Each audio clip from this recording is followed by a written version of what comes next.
శోభయాత్ర మహిళ పట్టణంలో జరుపుకుంటున్నాము. అదేవిధంగా ఏదైతే మనకు హైకోర్టు ఆదేశం ఇచ్చింది ఆ హైకోర్టు ఆదేశం ప్రకారమే మనం నడుస్తున్నాము.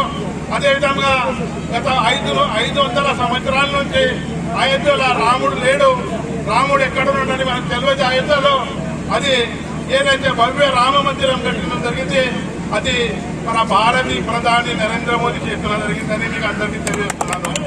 ఈ రోజు మనం గౌరవంగా చెప్పొచ్చు, హిందూ సోదరులందరూ ఇక్కడ మన భారతదేశంలో అయోధ్యలో రాముడు బాలరాముడు నని గర్వంగా చెప్పొచ్చు.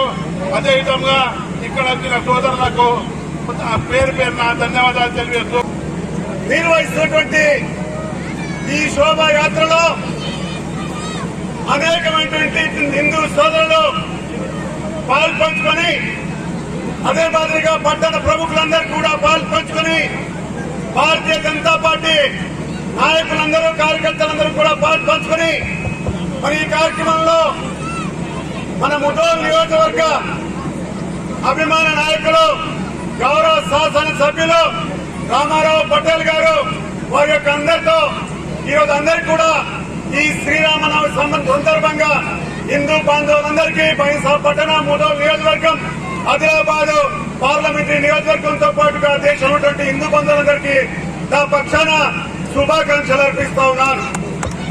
ఈ రోజు దేశంలో ఒక సంస్కృతిని సాంప్రదాయాన్ని ఈ రోజు వరకు కూడా ఉన్నాయంటే ఈ రోజు మన ధర్మం ఈ రోజు 4 పాదాల పైన నడుస్తుందంటే ఇలాంటి హిందూ వాహిని సోదరులు నిర్వహిస్తున్నటువంటి కార్యక్రమాల వల్లనే అని సందర్భంగా చెప్పక తప్పదు. ఇది ఒక ప్రత్యేకత. ఈ సంవత్సరం 500 సంవత్సరాల వరకు మన రామునికి గుడిసెల్లో ఉన్నటువంటి రాముణ్ణి గుడిలో చేర్పించినటువంటి మన భారత ప్రధాని ఈ రోజు ప్రత్యేకత ఈ యొక్క నవమి అని చెప్పేసి ఈ సందర్భంగా మనం చేస్తా ఉన్నాం. అందుకోసం